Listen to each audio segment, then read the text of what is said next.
New Thought Media Network. We are a global broadcast network of positive music, media, and entertainment, inspiring humanity's evolution along the journey of enlightenment and creating a world of love, peace, empowerment, and prosperity for all. New Thought Media Network. Positively inspiring.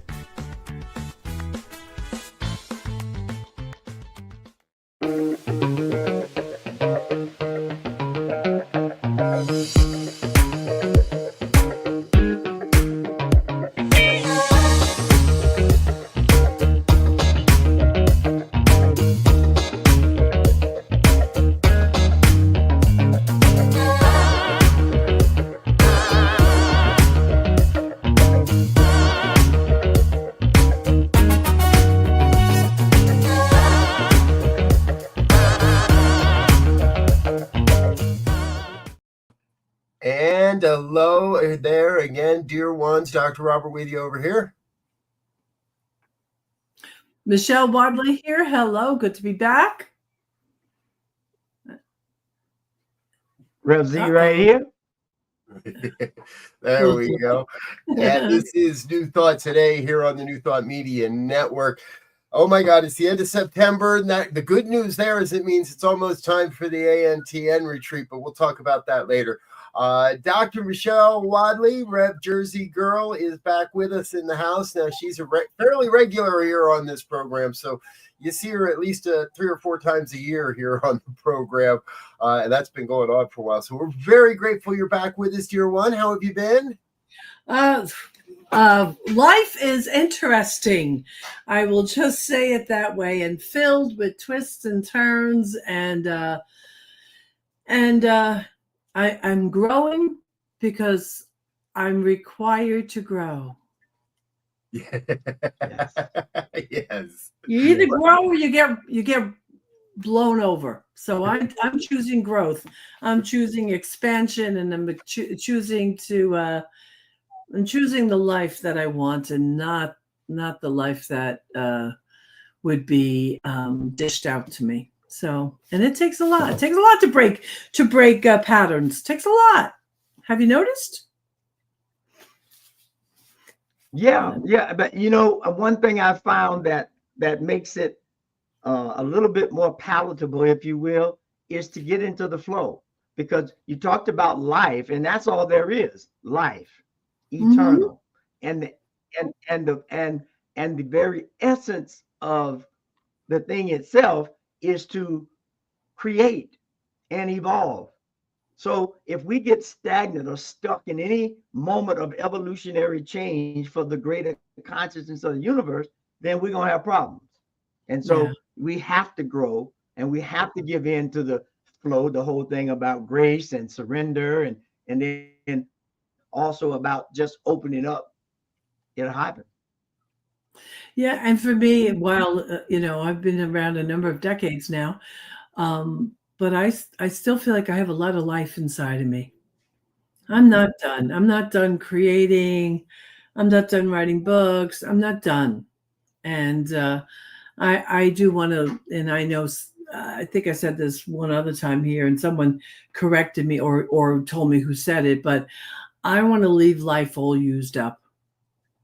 I want to go out in a blast, not quietly and timidly, but loud. I want to be that crazy old lady who doesn't care about anything other than being my authentic self. That's my wish, want, hope, and dream. So. Well, I'll be there with you then. I like that, Michele. That is great, because we do have a common friend who I remember saying somewhere, I'm not gonna do the languishing in the thing. I'm not gonna do right. I wanna be active. I want to be involved. I want to be cognizant. And when my time is done, I just, like a light switch, I want to turn it off and be done with it. Yeah.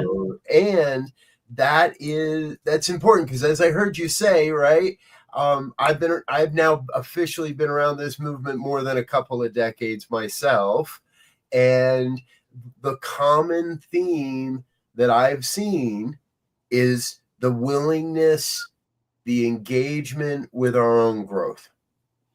People that don't do that don't seem to stick around. Actually, the people that are not the ones that you remember, are not the ones that get invited to this program, or not the ones that that are making the history of what New Thought is becoming. And what we're talking about here today is how it can be a beneficial event, activity, part of our lives. So it's important that we stay in that growth mindset in order to bring forward what's going to be necessary for the coming decades of this movement. Yeah. And as far as I'm concerned, we and our attitude and our knowing, even if we're just living life semi-full, we're doing a lot of good in the world. We're just going to do a lot of good in the world, and it won't be. What am I trying to say? Wherever I go, I want to practice no harm. I do want to practice no harm for sure. However, when people meet me, I want to know they met somebody a little bit different. And that's because of the stuff that we bring, right? And for me, part of that is to make sure that I've passed through we go through these gates of transformation and maturation, and it's part of what happens when we do our training, and we start the Science of Mind training, and we become a practitioner, and then a minister, and then we become ordained, and then some of us go on to get doctorates, however that looks in different organizations. And through each of those is a gate we pass through. And as far as I'm concerned, each of those gates requires us to show up in bigger, better and ways to exemplify what this teaching looks like. And I want to do that till the day I die. Yeah. Like I don't have to. What I was going to say, what you describe in my mind is what the ancient ones, pick a culture, any culture, if it was ancient enough, they came from the perspective that there is this thing that evolves, right? There's energy, there's power, there's presence. And the question always becomes, how do we use it? How is it in us? How do we transform it, right? Because like you said, that transformation is what all the ancients were talked about. And they had rites of passage programs from before birth to after birth, right? So if somebody was known to be pregnant, they had a ritual. They had a way of coalescing energy to create the best. And they moved it all the way through until they went on the other side of this physical plane. But, again, as I think the wholeness of understanding that life is prime. Without life, nothing exists. Yeah, and Not it's funny. You would be conscious of anyway. Right. And I know we're going to digress here for a second, but I love what you just said, because as a non-religious person, and I'm not, and I never have been religious, I've been spiritual my entire life. Science of Mind just happened to complement that and give me a platform, right? But I do miss, and I know that many people don't even want to hear the word God. Okay, I get it. I'm flexible. I don't have to have that word. However, something you just said, Z, is that I do wish that we as a movement had more rituals that we could depend upon. To celebrate the gates of life. I remember many years ago, my community was young yet, and we had some young people up and coming in the teen program, and that was back in the day. And I was influenced by bar mitzvahs and bat mitzvahs, and of course, I never want to what do you call appropriate someone else's traditions, Yes. but I am inspired by Yeah. them. And so I had developed this lovely thing for our teens, but it was going to be a thing where they self-announce their readiness. Like, I wish we had those traditions for our teens, for the crossover from the teens into the 20s, so that I mean, just like most of us in New Year's, most of us have some kind of ceremony, burning bowl or something, right? Like, I wish we had more of that. I Well, do. I wish we had more of that. You was gonna say something, Robert? No, go ahead, Z. Yeah. So what I hear is, it's from my perspective, because I have been religious, if you will, and cultural at the same time. Born a Christian, converted to Islam, studied Egyptology and Afrocentricity, and then landed here in science of mind, or religious science, as I prefer to call it, which is what Ernest called it, because it's a way of looking at the world from the yin and yang, from the scientific and from the human realm, the spirit and human. And then how do we, I think, how do we, from my perspective, get to the point to where we believe that we are extensions of the Most High that have powers beyond, we've all experienced them. How do we find the rites of passage with the rituals that open up certain energy, right? Because we know the whole universe is energy, right? Just in different forms. So if you can, the rituals, as I've found out, are for creating energy vortexes, right? We talk about our auras and all of that stuff. When we walk in the room, I can feel something. That's all that is. But when you look at the masters, they took the time to do the rituals and do the study and do the work to be able to step into the room and everybody feel it. Yeah. Yep. I can. My son, Margaret. Did I just cut you off again? That's what we do on this show. Okay. It's all good. I have a 4-month-old grandson who came early, so he's had some few little challenges, no big deal. But I couldn't convince my daughter, my new daughter-in-law, probably if it was just up to him, he might say yes. But I wanted to do a welcoming ceremony. Now, she grew up Catholic. She doesn't want to do a Catholic thing, and I knew that. And I think because that's what she was used to, she was afraid of what I might offer. And yet, many years ago, I created this beautiful baby welcoming where it involved everybody in the room. It's beautiful. And what it does is it has us all focus our love on that child and the family. And it speaks to us as a community helping to raise this child. And then, I don't know, it's beautiful. And so I don't know why we're talking about this, but however, I love it. And as a movement, as religious science, not to go unconscious. And I think that's the important thing. I think if things become so much tradition that we go unconscious, no. Right. But if we bring conscious energy to them, that's a beautiful thing. That's a beautiful thing. Yes. Yeah.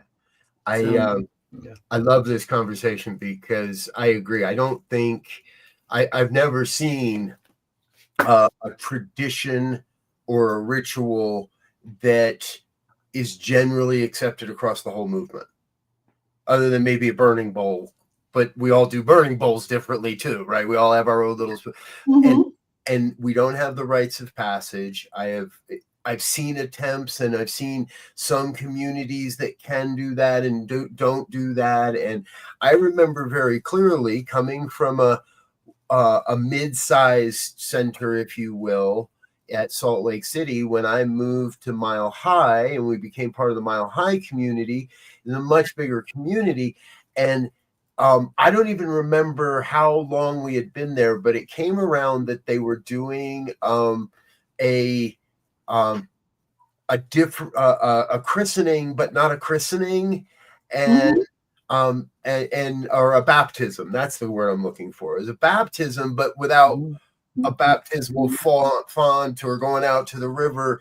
And they did it with roses, and just so happened that Laura loved the idea. The kids were young enough. We thought it'd be great. And so we go to do this. And I get up on stage and I watch as everything's happening. And I watch Dr. Lloyd Barrett, who's still a very good friend, visited him recently in Las Vegas. And he's dipping roses in the water and handing them to Dr. Roger. And Dr. Roger is anointing everybody with their own rose in the water. And there it is, and they hand you the rose, and I watch, and I see, and I can watch Dr. Lloyd, and I can see that the rose that's about to be mine is like, he's getting it down there in the water deep, and he's filling this rose up with a ton of water, and it's like I was in a, it's almost as if I had been dunked in a baptismal, but the other side, and it was fun, and it creates memories, and it does create that type of longer term commitment within, I believe, to the philosophy, to the, I just went through all of this. This better be real stuff, right? Yeah. So, and for me in my life, that has, it's never been like the major turning point, but the story pops up once in a while to remind me that I made an inner commitment to follow and to live this philosophy. Yes. And at that time, through that specific community. And I would love to see us have more of that says, I'm here for new thought. I'm here, and I'm here for this community at this time. We move around a lot in this movement, I think is part of it too, that for some reason tends to not lend us to repeating these things. Well, it's funny. I'm not a mover arounder. I'm a sticker and a stayer. But I know that I'm not, I'm not that common because I do hear people that, went to this center and that center and well, there's reasons for that too, but let's not go down that road. So what else you got? But that ritual kept you in a state of readiness, right? To make that commitment. Yeah. Back, to what Michele was saying. So, and this does kind of bring us around to the question that you were asking in the green room as we came in and got together and got started here today. Reverend Michele, is New Thought sometimes just too nice? Do we compromise our faith because we're trying to be? Oh, that's a different question. Because we're trying to be compulsively inclusive. Do we compromise our faith to not ruffle feathers, to not drive people out of the pews, to make ourselves? When you say do we compromise it, I'm sensing more like, do I hide it? Do I not know how to stand in it? That's how it feels like. I see it more often. Like I used to say to my congregation, if I walk in your house, do I know what you believe? Right. Is there a Science of Mind textbook somewhere? Is there, how do I know that you are part of a movement of acceptance, of inclusivity, of believing in the law of possibility? What in your surroundings demonstrates that? And I think I think it's an important question. I think it's valuable because otherwise then we're vanilla ice cream. Some people like vanilla ice cream. It's okay, but it's vanilla. Right? Yes. I don't want just vanilla. I want the toppings and I want everything with it. And I probably don't even want vanilla. I probably want, a different flavor ice cream. But when we hide what we believe, when we don't necessarily, as a science of mind or religious science household, bless our food, even if it's a treatment, it doesn't have to be a superstition. It doesn't have to be because we are supposed to, but to enter into the consciousness of the meal that we're about to eat and bless it and bless the hands that made it and trust that our body temple, it receives this food and releases anything unnecessary for it. Now we're in the consciousness of it. And now that consciousness is just turned into a ritual that is affirming. But most of us don't, because and I wasn't something else. But what I see is that so many people are so busy running from what they were, they threw the baby out with the bathwater. And that goes back to some of the traditions and the rituals. And then it also makes us water down our strong opinions, because I think we make a mistake instead of having a conviction, we think that having that conviction is like we're angry. Well, I can have a conviction without being angry. And we spoke about this. Again. There's this statement, and I think it's Alan Watts who made it, about this thing about the yin and yang, the so-called fight and no fight, right? He gives this example of saying that right now in everyone's body that's alive, the white blood cells are destroying anything and everything in its path so that it does not take the body out of balance. Mm-hmm.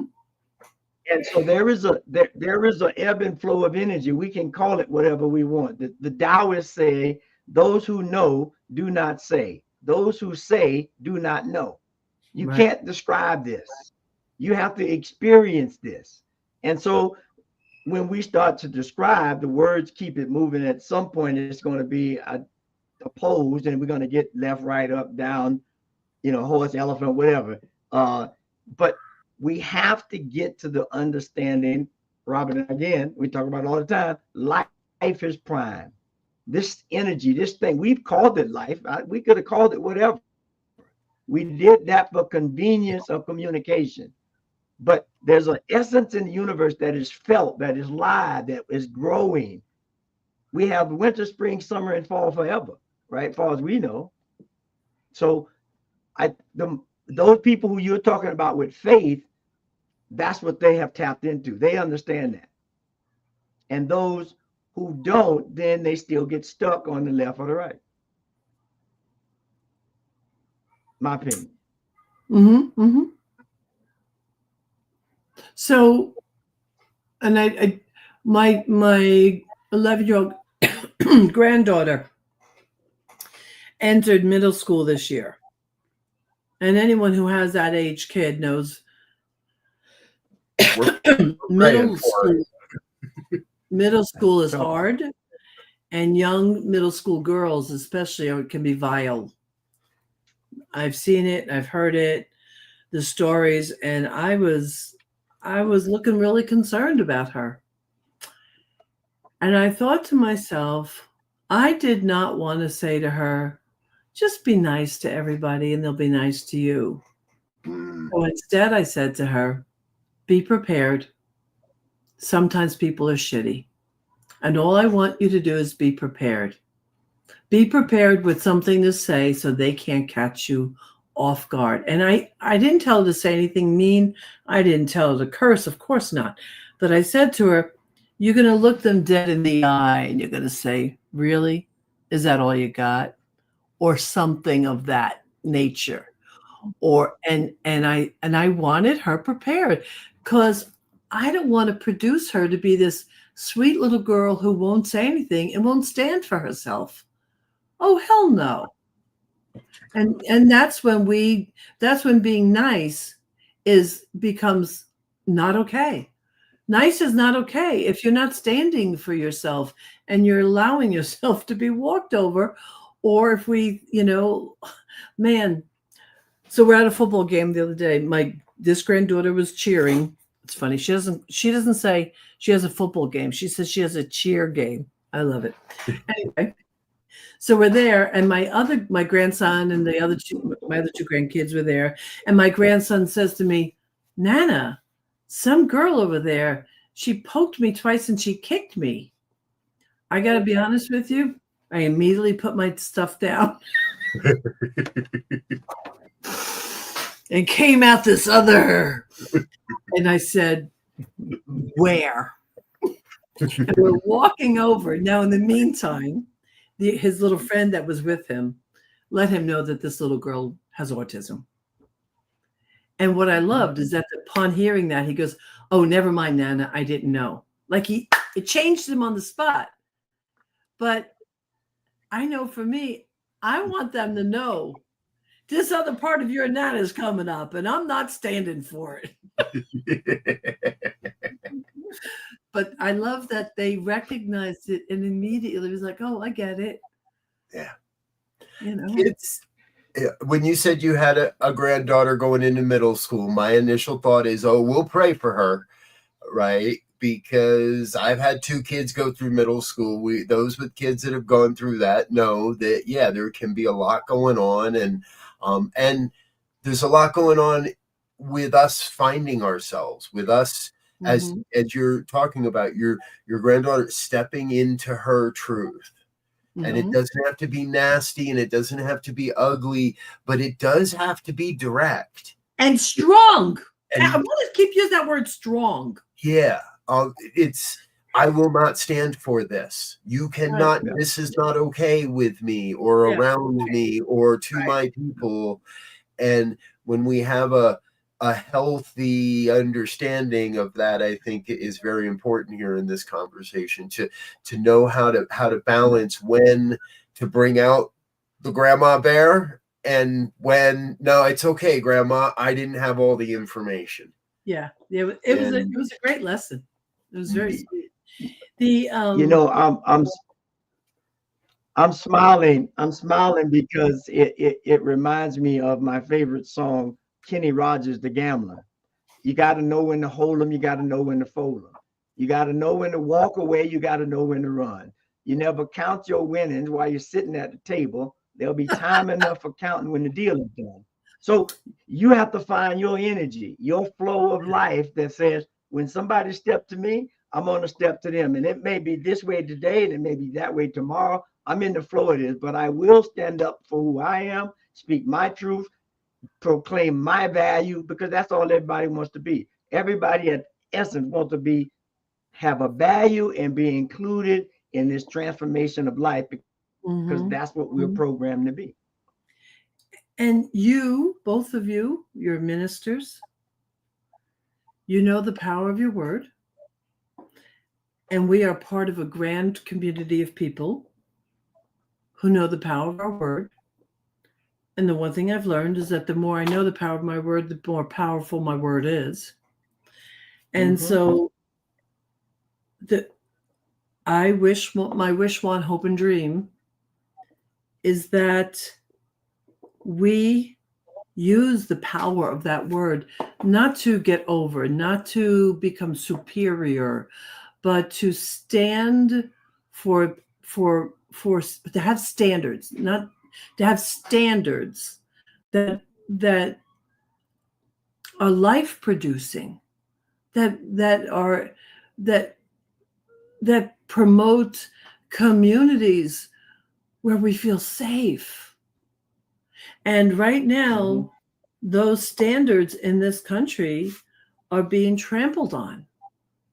And it is for, in my opinion, and I don't really care at this point. Thank you, God. I don't really care if it's agreed with that much, but it's time for us to use the power of our word to have a set of standards and say, oh, hell no, you can't trample on my Constitution.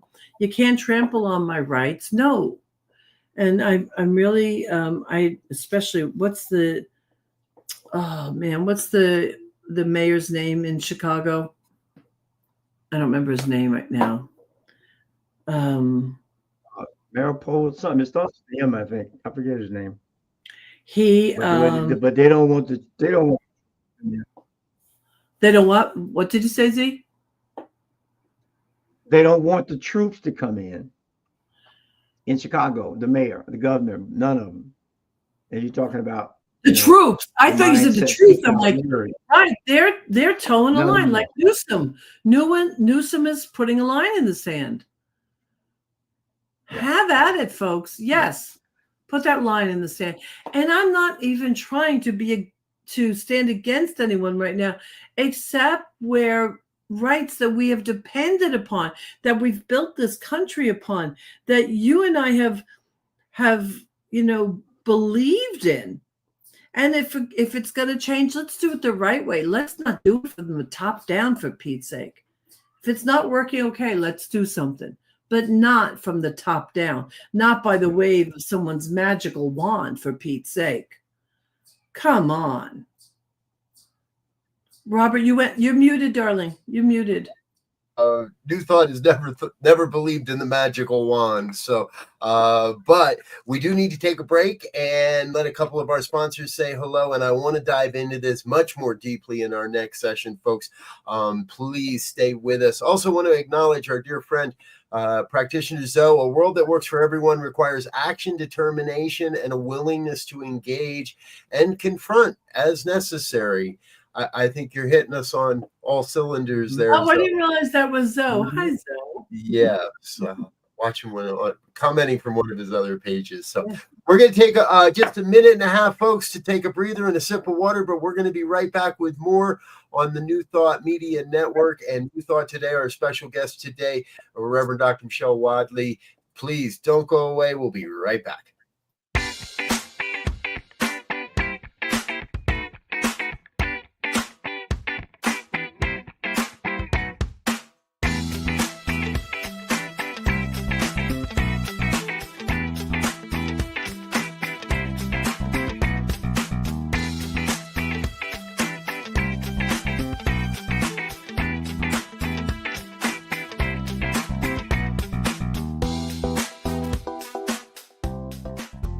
The affiliated New Thought Network is pleased to present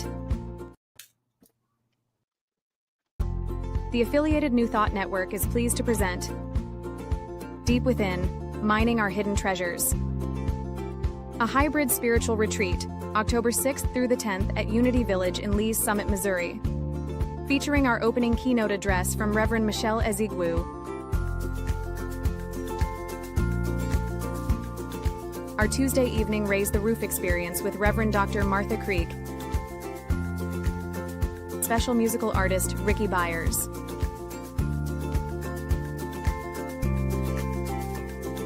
Wednesday features a morning keynote with Centers for Spiritual Living spiritual leader, Reverend Dr. Sonny Cantrell Smith, and evening keynotes from Reverend Dr. Robert Brzezinski and Reverend Tanya Beverly.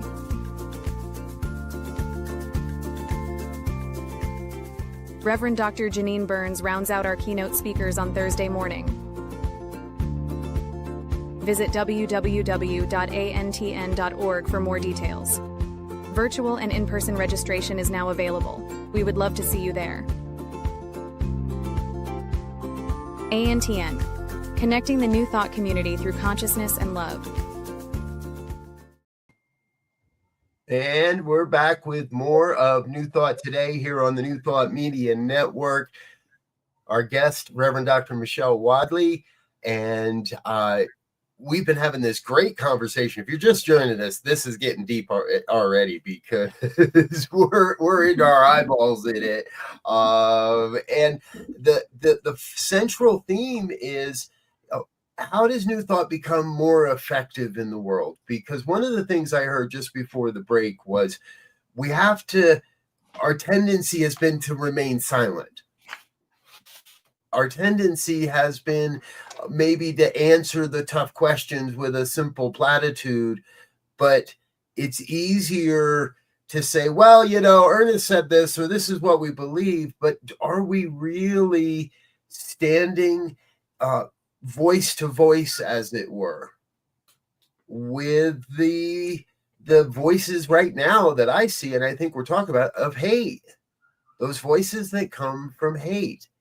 And I saw a meme recently that said, when hate is loud, love must be louder. That we, And I really took to that because I think now more than ever, and we've been saying it for years, we're the ones we're waiting for, and we have the consciousness to change the world. And let's be loud about it. Let's be loud about how New Thought as a whole can support people's lives. It does support people's lives and gives people an opportunity rather than just to fall into the mindless parroting of rhetoric that we get, and you can see it online everywhere, that we get when we're not critically thinking, we're not diving into what's really going on here. It's a Well, I think Michele has the answer in her background. There's some shadow work that needs to be done. There it is. Yep. And until that's done, nothing can happen, right? Because you have to be able to see from the perspective you just gave to operate from that perspective. And shadow stuff, the ugly stuff, the stinky stuff, nobody or very few people want to deal with that. And that's what this work is anyway. Coming home. Huh? I said not enthusiastically anyway, No, it's you the know, way you come home. You know, Robert, you something you said sparked a feeling that and Z and I were both up in the up at SOAR, the conference, the retreat, and I arrived a few days early. You got taken in. The gentleman I knew, his name is Neil Williams, lovely Canadian, and his wife, Valda Williams, lovely couple. She's a practitioner and a coach. And they took me into their house and they took care of me. They picked me up at the airport. They treated me like I was the queen. They gave me this lovely room and they gave me a car. They lent me a car for 10 days. I was going to have to rent a car. They said, we have a car. Take care. I'm like, all right, thank you. Okay. So that was lovely. But the point is, I wasn't the only one staying there. A friend and a colleague, Julia Mattis, you might know her. She was also staying there. Yeah, Julia is a little bit everywhere, right? Everybody knows Julia. And she was also staying there. And the reason why I'm saying this is because between the four of us, we were having these alive conversations. And we weren't physically, but it was almost like we were walking around high-fiving each other, supporting each other, and empowering each other, being each other's cheerleader.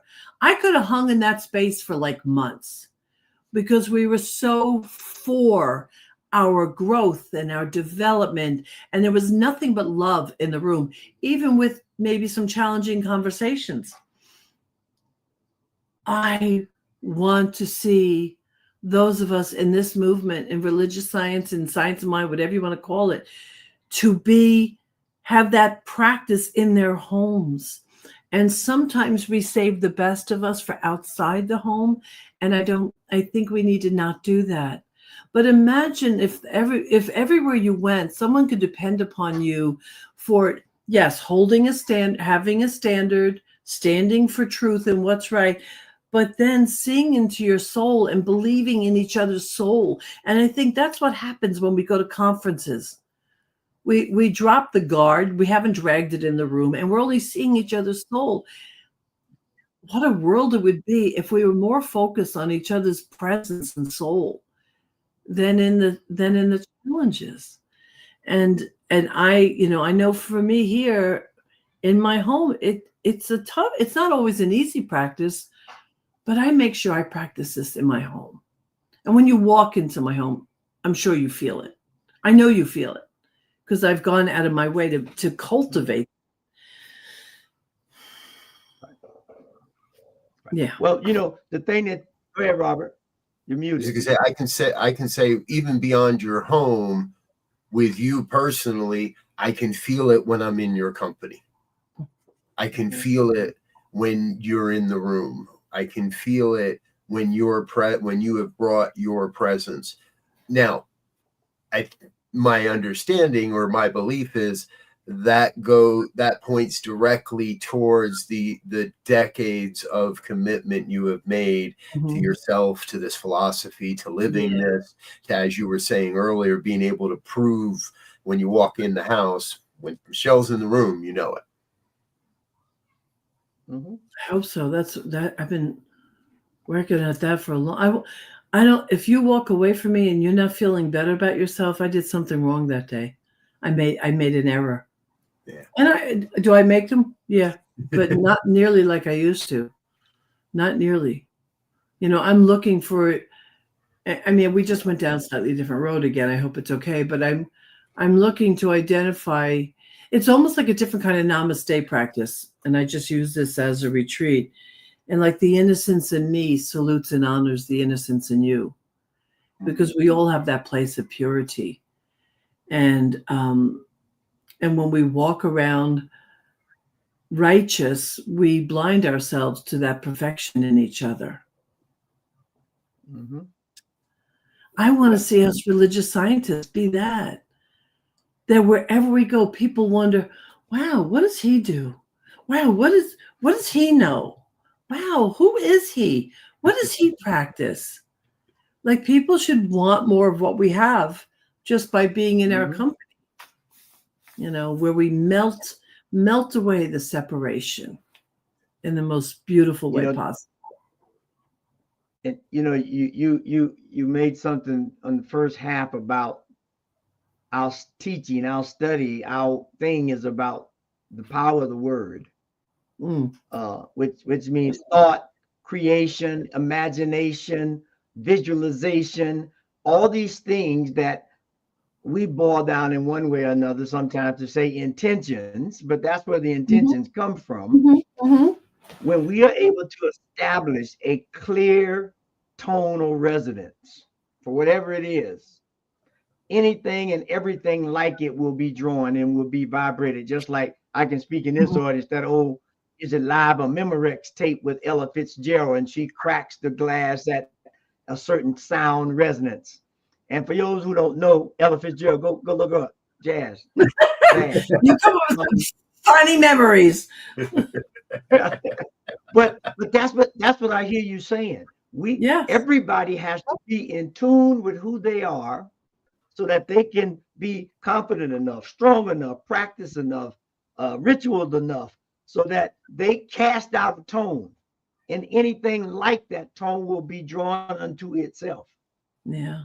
And then you get the symphonies of the universe, where those notes, those frequencies start making this life that works for all, this world that works for all, the rocks included. And then we'll have ups and downs, but there'll be low ups and high downs. You're going to have movement, or you're not living. Yeah. I do this thing now when I do a Sunday talk. It's just a new tradition I started, and it goes back to certain rituals, right? I almost always now close every Sunday talk that I do with some kind of call and response that's pertinent to what it is that I was talking about. So if I'm talking about feeling worthy, every affirmation that the response is, I am worthy of all good and greater good. And then I say something else, and I want to change the room because I'm in it. I want to be that. And I want to know that those of us, when we gather in consciousness, that we become that point of consciousness that creates impact. And if you're not willing to do other things, that at least let's join in consciousness to shift what's going on in this country. And listen, folks, I don't care right or left. Let's just think about kindness and acceptance. Yeah. Come on. I mean, I have people who voted differently with one of my sons in my family. There's no part of me that's ever going to not love him. I'm never going to look at him, and because somehow he managed to vote that way, and he's not an a-hole, and he's not he's not racist, and he's not homophobic. So those things can all exist in one place, right? They can. But I'm not going to turn around and start not love him or not love the other members of my family that voted differently.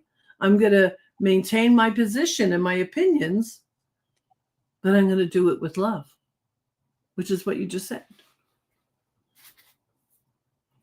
Yeah. How do we change things if it's not with love? Yep. And as the saying goes, love is all there is. Yep. When hate is Another name loud, for love the must be divine. louder. Yeah. And we have that opportunity, and I think we have that calling right now to face the events of our day and specifically what's happening in the world right now with greater love.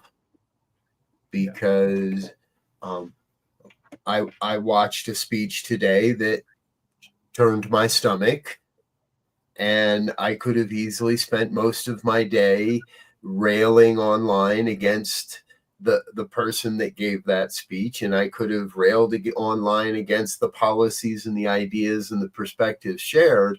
But at the end of the day, that's just double the airwaves for what I feel are a misuse of the law, a misrepresentation of how life really works.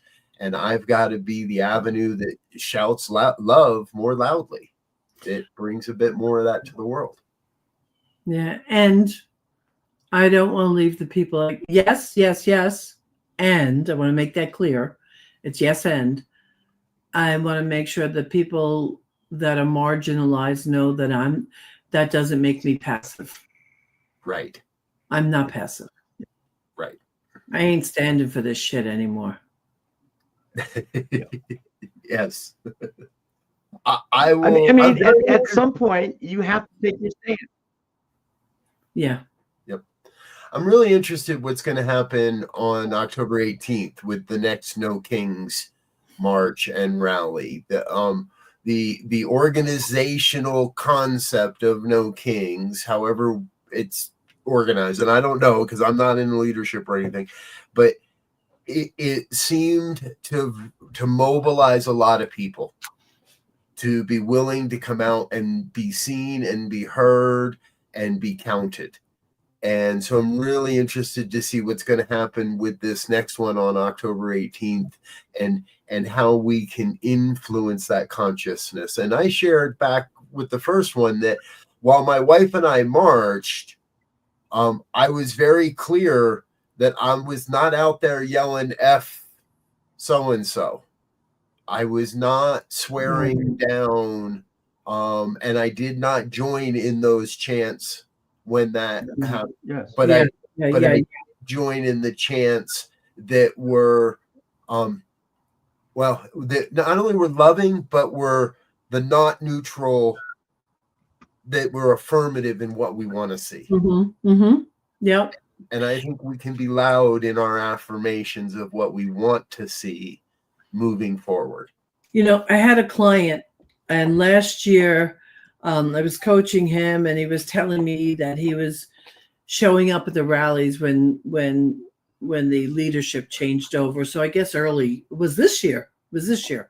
And he told me how he showed up at the rallies, and he had he painted a chainsaw. That's what he did. He painted a chainsaw. He was in some kind of costume, and it was about cutting things down or something like that. And, you know, it was a little bit of a heavy message. Somebody I love dearly, and really he's in this movement, but he was feeling very strongly about the position. And I said to him, well, what's the message you want to leave in people's minds? Now, he also happens to be an amazing singer, songwriter, plays the guitar. He's beautiful. He's a beautiful being. And he really got what I said. And then the next time he showed up and he left his chainsaw at home and brought a guitar. And then he started singing songs, and people were joining in with his singing. So he focused on raising the vibration while at the rally. And he was like, oh, that's who I want to be. I want to lead that way. And I was so happy for him, because then he even felt better. Yes. Instead of walking around angry, Yes. he was walking around feeling on purpose. He was on purpose and Yes. doing it with love. Yes. So We can't replace And those. because it was a real energy, it affected a lot of people. yeah. Yeah. And we can't replace hate with a little less hate. Right. Right? We can't replace hate with a little less anger, with a little less of the, and again, let's come back to our premise that we're not going to replace those that hate with, oh, we're the nice guys. Mm-hmm. Mm-hmm. We've got to be that transformative vibration, that transformative energy that says there is a place better than this for all of us. Mm-hmm. Mm-hmm. Even those of you that might be screaming to tear it all down and burn it to the ground right now, I still know there's a better place for all of us. No, yeah. From there also. Yeah.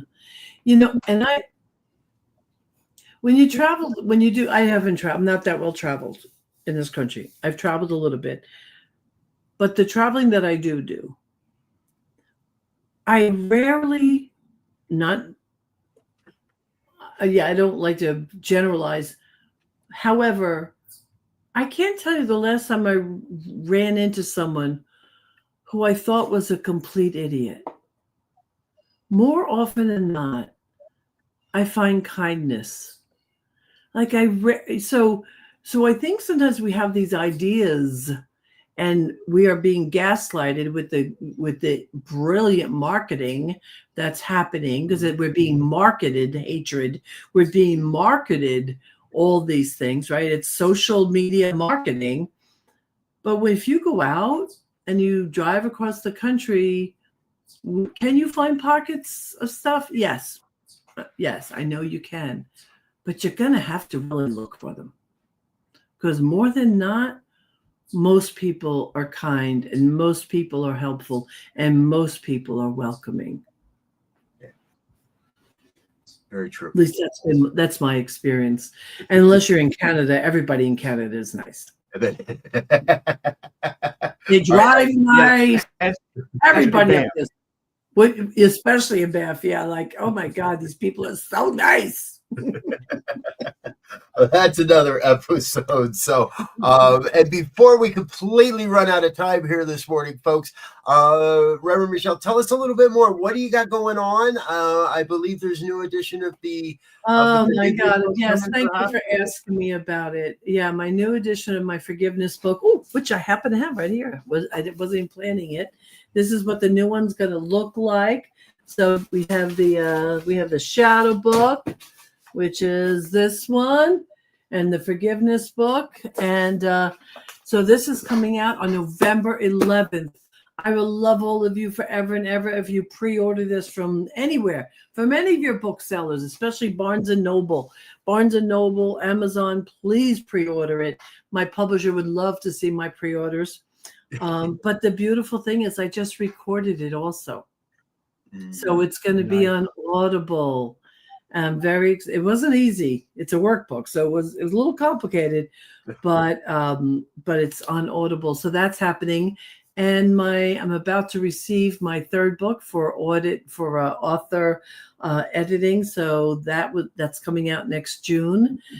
There's going to be some changes on our websites. We're more focused, and we're going to funnel everything into a tighter, so it's not so confusing, because I have two different websites, so we're going to be cleaning everything up. So there's a lot. That's where everything is going to land there on my Michele Wadleigh page. Yep. I love that picture of you, by the way. Oh, that is the Jewish temple where they're functioning now. That's the temple, and that podium, which we don't have currently there. It's in storage. That podium was handmade for me by my nephew and his company. Handmade, like literally handmade.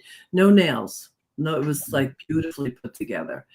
I missed that thing. I don't have a center right now to place it, but And you know what? I wanted to say this earlier when you spoke about Banff, but it reminds me now when you talk about the creativity of your family there. In that, in Banff, we were at that Center for Arts and Culture or Creativity, right? So there yes. was a band, some musical residents that had been there for a month teaching young people.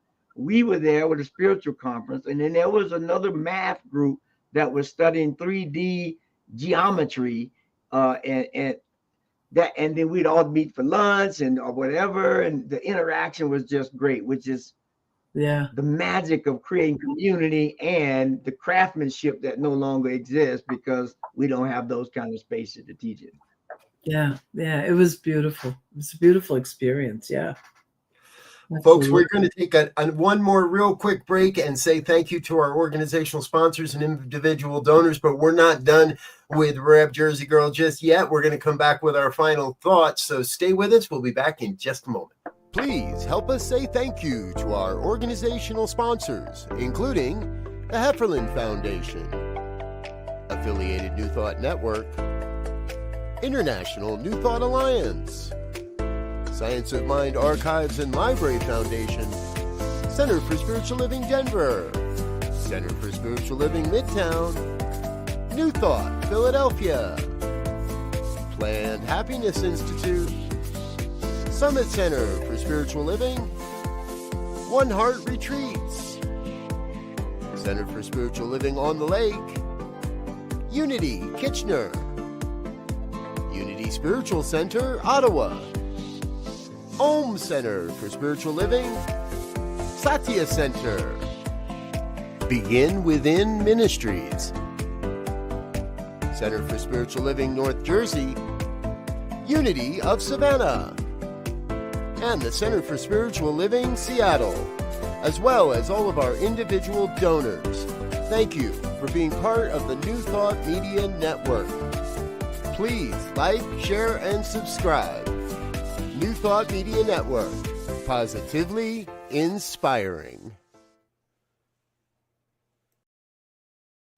And we're back with more of New Thought today here on the New Thought Media Network. Our guest has been Reverend Dr. Michele Wadleigh, and we are so grateful that you've been with us. If you're just joining us or somehow find the end of this, well, go back and check it out from the beginning. I think you'll be inspired and find some good stuff. But let's get into our final thoughts and wrap this up. Rev Z, final thoughts, sir. Well, yes. I hope I don't steal Reverend Michelle's thunder, but this whole idea of ritual and rites of passage is, I think we have to tap back into that. The different stages of life and different stages of understanding and energy and all of that. So the more we can begin to create that natural flow like we used to do with rituals and things, that's gonna give us a lot of mileage. Beautiful. Rev Michele. Yeah, no, I went in a different direction, Z, so we're good. And here's what I want to encourage every listener to do. That wherever you are, ask yourself, what is it you want to leave in the room? And be that. Or what is it you want to leave in the conversation? And speak that. So that you're always conscious of the imprint that you leave wherever you are. And hopefully the imprint is healing, is filled with love, and that it provides a space for people to rise up together, because we are stronger together. Yeah. Beautiful. Thank you, dear one. Oh, thank you. That's you remind me, and I'm hearing that a lot in a lot of places. We have to be conscious of the vibration, the energy we're bringing to the room, and how we will be remembered for that energy. How people will look back and say, he brought this, she brought that, she was so much of this, he was so much of that. So let's be love. Let's be love out there. Okay, I want the song now. Yes. What's the song? What is the song? Let's Be Loved. What? Come on, Z. All we need is love. That one. Well, that one too. That one, there's the all we need but love. I mean, I because think love is we've got- just a synonym for the divine anyway. Yeah. Well, I'll do a little digging in the archives. We'll consult our friends over at the radio station and make sure we have that queued up for next time. It's a reggae song. It's a reggae song. Would you be loved? Would you be loved? Would you be loved? It's, Okay, yeah, Bob Marley. That's what it is. there you go. Would you Or be the Bob loved? Marley song, Would You Be Loved? Yeah. That's the one. Yeah, I like that. Now we've got it. Yes. All right. I promise to have that queued up for your next visit with us. Oh, okay. That'd be great. Yes. All right, folks. Thanks for joining us today. Please feel free to share, like, subscribe. Looks like someone there at North Jersey is love is in the room. Yes. Very much so. On behalf of everyone here at New Thought Media Network, thanks for being with us. We'll be back again next week. No, we will not. We were taking next week off. We'll be doing a rerun as scheduling for the New Thought affiliated New Thought Network's annual retreat always puts a kink in what I'm doing. So we will be back with live episodes in 2 weeks. Look for us then. Until then, we wish you peace and richest blessings. Bye now. Love you. Bye.